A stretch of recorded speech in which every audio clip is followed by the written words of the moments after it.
We shouldn't have to think about recycling. We should just make products that are recyclable. We need to get on this now, right? We can't wait another 50 years. Look at your life from that. How much am I wasting? You have to make green an incidental part of what you are doing. I was not expecting that as the answer, so it's interesting. I'm learning.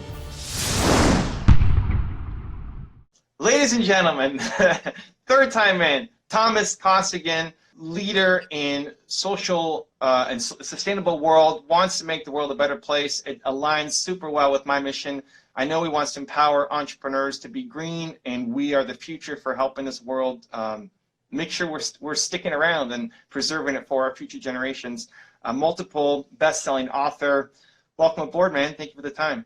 Thanks, and thanks for being patient to let me in for my third try. So appreciate that. We made it work. What's that crazy map you've got behind you? Yeah, that is something that, strangely enough, inspires me. It's this vintage map that I found at a store, and it's all the trade routes from like the 17 and 1600s. So it has like where wool comes from, where oil comes from, and where it goes, and how it comes into the United States.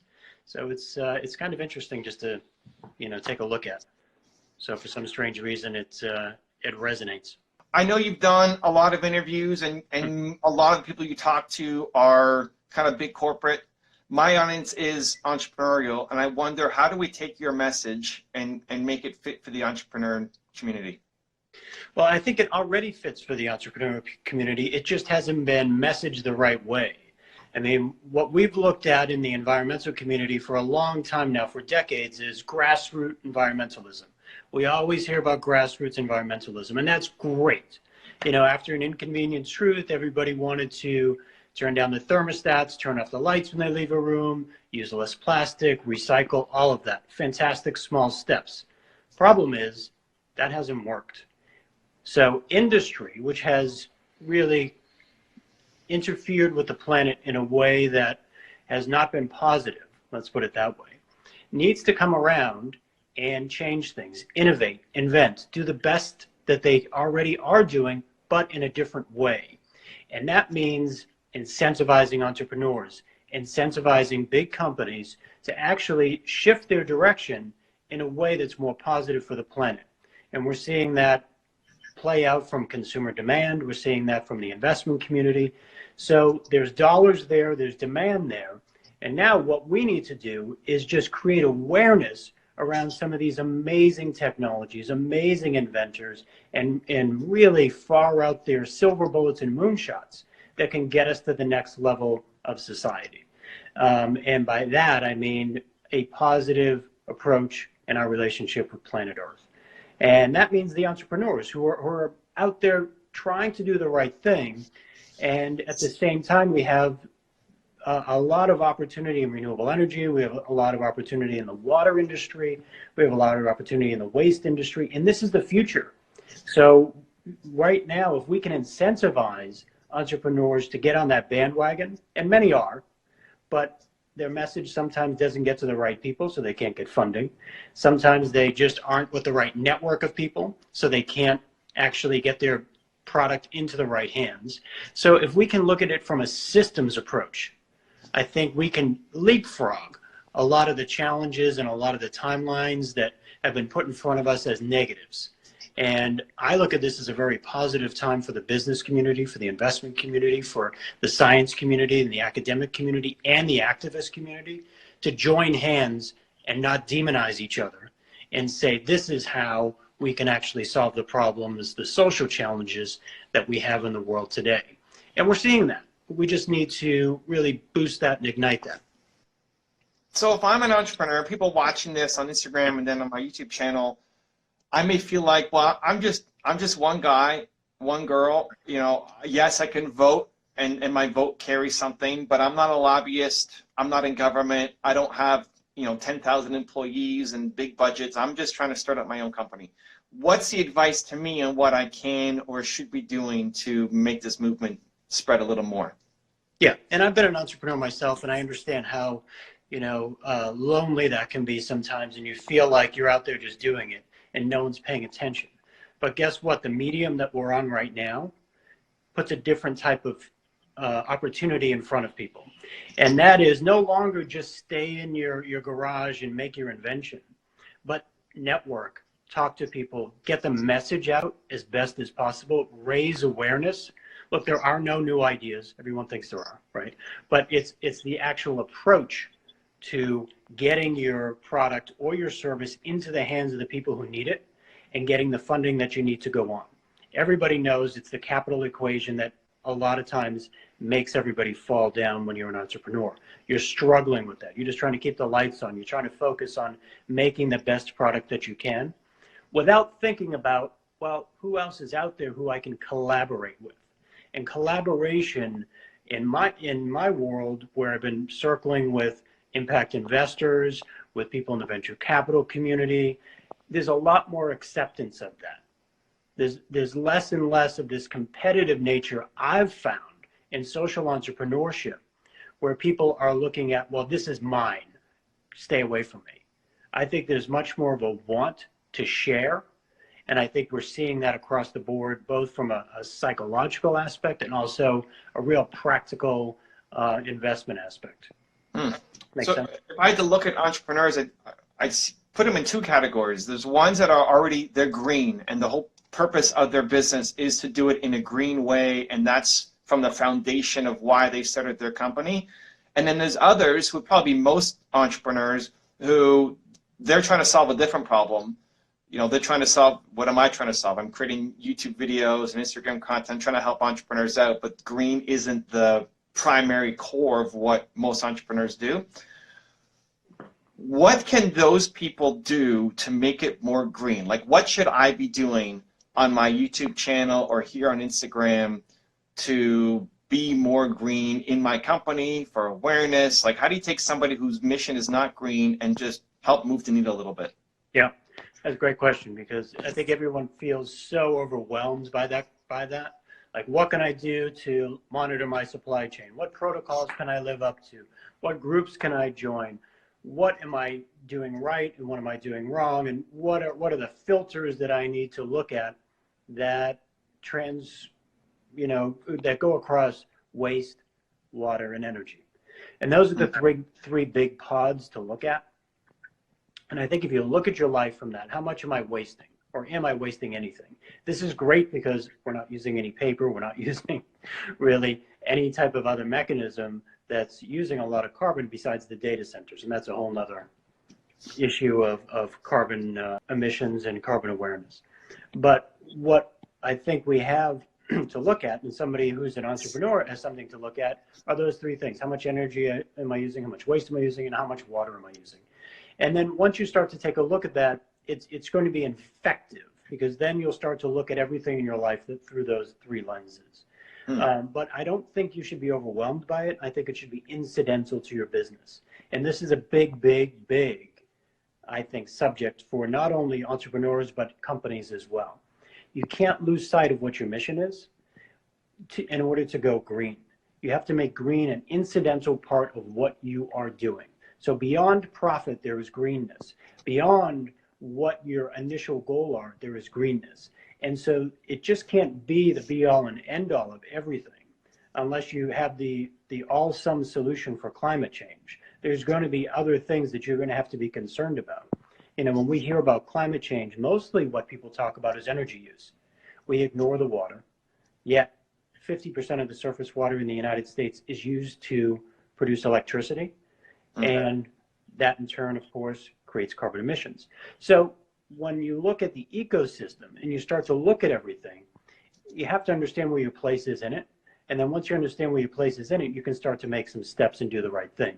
And again, you don't have to feel like you have to be 100% green. You just have to do the best that you can do. Look, if you can be completely carbon neutral, if you can live off the grid, if you can eat dead fruit that's fallen from the trees on the ground, I mean, you want to be that guy or that woman, God love you, great. But a lot of us can't. We still have to jump on a plane, we still have to talk on our phones, we still have to, go about our daily lives. And so what is the best type of green citizen that we can be? And what is the best type of green corporate citizen that we can be? And I think if you shoot for that, you'll be able to achieve it without feeling like it's so daunting, forget it. Let's just move on to something else.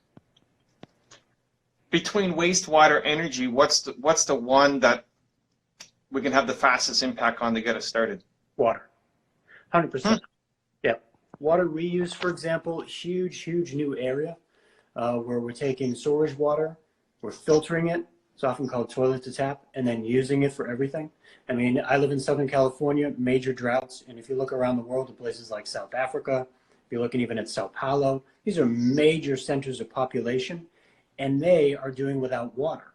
And there's no reason for that. There's enough water around the world to service everybody, and we need water for everything. Without food, the next thing on there, you know, is water and then shelter, right? So these are the types of things that we need just to survive. So if we look at the very basics of survival and then start to build up from there, then we can start to do something that's digestible and we can start to have a real impact.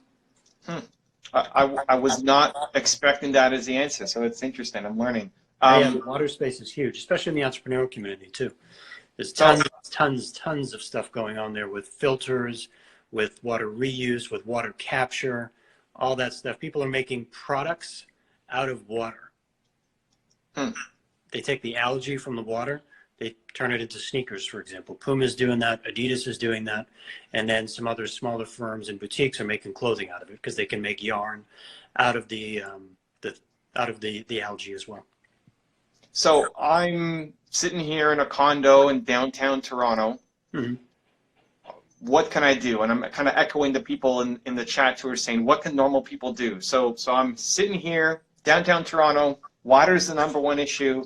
What do I do to help this problem, or at least to get me kick-started on this green movement? Yeah, I would say one thing that often is skipped over is just learning about where you live. Like, what do you have around your neighborhood that you can frequent more than driving somewhere? For example, you know, I walk to my local grocery store. I'm fortunate I can do that. You know, can you do that?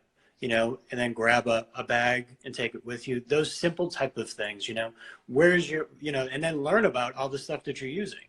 Where does you know, you look at your utility bill and you go, okay, it's X kilowatts. How many kilowatts do you use on a monthly basis? I bet you don't even know. Most people don't. How much are you paying per kilowatt? Most people don't know. How much are you paying per water use? You know, most people don't know how much they're paying on a gallon, you know, for a gallon that comes into their house. We simply just skip over that. You know, we skip over a lot of these very basic things. And, you know, if we acted more like 6-year-olds and said, why, you know, why, to the most annoying degree, then we'd start to go, oh, wait a minute, where does that trash that just came outside my home truck and picked up all of my stuff go? Where does that trash truck go? And how does my waste get recycled? Does it get recycled? Are there any other things that I can do to help that along? That's super simple, you know, and I think a lot more people, if they just looked at their utility bill and tried to figure out, okay, this is how much I pay. Can I do something about that? And then secondly, you want to go a little deeper, where does that energy come from? You know, here in LA, we have a huge energy mix. It's not just from coal plants. We have hydropower. We have a bit of solar being introduced into the grid, you know, all of that. And then you start to ratchet it up a level and say, okay, you know, what is a smart grid? It just, these questions start to beget questions, beget questions, and then you get more educated and you can make more educated decisions. And you're a little bit more open to things as opposed to just saying, nope, if you're not 100% green, then I don't even want to talk to you. And a lot of people fall into that trap too. I wonder, maybe I don't know if this exists or maybe it should exist. When I think about trying to eat healthy, you hear about the dirty dozen, and you know, don't eat these 12 fruits and vegetables because they're covered in pesticides. And so it's a great starting point. Doesn't mean you have to go all organic, doesn't mean you have to go, it's a starting point, but at the beginning it's overwhelming. Is there an equivalent to that, to somebody they maybe recycle, they do maybe the bare basics, but it's our job to do more. We have to step up and do more. Is there a 5-step or 10-step or 12-step, like here's something everybody should do that is easy, just takes a little bit of extra time and awareness, and you can have a big impact? Are there those like starting blocks that people can do? Does that exist? Yeah. I mean, I think you know, I wrote a book called The Green Book where there's hundreds of just very simple solutions just like that. and it gives the relevance and the context of that. Not taking a receipt when you are at the grocery store. You just end up tossing it out anyway. How much paper does that save? How much energy does it take to make that paper? How much water does it take to make the trees to make that paper? All that stuff. So if you start to just do little steps like that, and in the Green Book, there's hundreds of them. But I would say recycling is a huge thing. Lessening your plastic use. Plastic is a huge issue, as we hear almost ad nauseum right now across the world, which is great to be more aware of the plastic use, because the plastic industry is the second biggest consumer of petroleum. And so when you look at all of the things that encompasses, it's a lot, and it's infecting our seas, it's infecting, people's health, all of that. That's a very simple way to look at it. Can you get rid of as much plastic as possible in your life, including plastic straws? We ban them here in Los Angeles. So, those types of things can go a long way just for awareness. Is it going to move the dial enough? No. And a lot of this is the problem. We can start off on these steps to raise awareness, but then we have to step in as a business community and business owners and entrepreneurs to say, okay, I have a really cool idea that we can do that is different. And that's going to reduce the plastic use in your home by 75%. And this is the whiz-bang new gadget that will allow you to do that. That's the level we need to get to, and we haven't gotten there yet. And we're still at the level of awareness, and we're still at the level of education, and we're starting to get to the point of now we can service this demand with new products and services. Surprisingly, it hasn't happened. 2008, clearly the crash affected a lot of this. And we went from the real height in the zeitgeist of green to austerity. And they're not mutually exclusive. And this goes back to making green incidental to things. But at the same time, the conversation shifted. And now I think we're back to that point. Every single day you see climate change in the headlines. Every single day you see more and more awareness of some of the adverse effects of environmental degradation. We're seeing more storms occur. And I think people are just starting to get it. And once people start to get it, our weird, strange, curious, critical thinking brains as human beings kick in, and we go, well, what can we do about that? Some of us who are out there going, okay, what can I do to change that? And I think that's the state we're in now. And I'm super hopeful that some of these moonshots will actually come to fruition, and we'll be able to solve things super quickly. And that's the point. We need to get on this now, right? We can't wait another 50 years. We can't wait any more decades. Things are happening right now. And if you look at the phone that we're both using right now, this didn't exist 12 years ago, 10 years ago. And look at how quickly it's changed society. That's what we need in the environmental movement. That's what we need in the green movement. We need business to change things fast. Governments aren't going to do it. As we both know, that takes a long time for policies to trickle down, for people to start getting aware from the top down. We need to start ignoring trickling down for the moment and start to bubble up. Hopefully they'll meet in the middle, but we have to really focus on the business community right now. I would love to see, and if you make it, I'm happy to help promote it, like a Thomas top 10 tips for consumers and then for entrepreneurs of here are the 10 things to start with. Okay. Like just having a list to say, hey, when you go to the grocery store, don't ask for a receipt. Like, I never thought about that. Like, for you, it's default. For me, like, I never thought about that. It's true. I just throw it away or find a recycling bin. But maybe if they don't have to print it, how much could that save? If you had a Thomas top 10 for consumers and entrepreneurs of how to be more green, that becomes the gateway drug. Because then you're right. Because if I'm thinking about that now, then, oh, where else could I apply it in maybe slightly more difficult ways, but just easy ones to start with? I think that would really help with the education side. I think a lot of people who will watch this will say, this is great. What are some more of these quick tips that I can get into? And that creates a snowball effect. If it's, I keep doing these things, it's on my mind, I'm going to do more, and I'm going to rethink about buying that plastic bottle versus just filling up the tap, or whatever kind of simple. I love to see that. The Thomas Top 10 one-pager for consumers and for entrepreneurs. Quick things to do. If we make that, I'll promote it. Just for you, though. I love it, man. I love it. Why do you care so much? I mean, it's important. Everybody's on a mission. There's lots of different causes in the world that we need. Why this for you? Like, why is this so important? This becomes your life work now. Well, because I've been out there. I've been traveling around the world, just so you know, for the last couple of years. I have a new book coming out in another year, talking about really a lot of this type of innovation and inventors and the mad scientists out there creating all new products that can change things on a dime for us. Before that, I traveled around the world looking at what we do in our everyday life and how that affects people, places, and things all over the world. And when you're on the front lines and you're out there where people don't have so much of a voice, they don't even have electricity, yet they're being subject to a lot of the ramifications of what we do. And you see the real harm that's happening in places that aren't getting the media coverage that they should. And you see what they have to deal with. Then you realize, wow, that's coming our way. And then when you speak to the scientists and the academics out there and they show you, this is what's going to happen to the world unless we really wake up. It gets really personal really quick because you realize this is where we're going to head in the next decade. And I don't want to live in, I don't like the heat so much. So, I don't want to live in, a place like Miami 24/7 in the middle of summer. Miami in July, August, not a fun time, right? But I don't want to live that way in my life.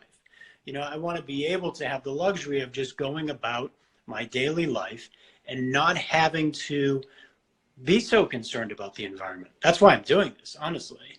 It's the William McDonough concept of cradle to cradle. We shouldn't have to think about recycling. We should just make products that are recyclable. We shouldn't have to think about overusing energy. We should just have renewable energy. We shouldn't have to think about how much water we're using. We should just have reusable water.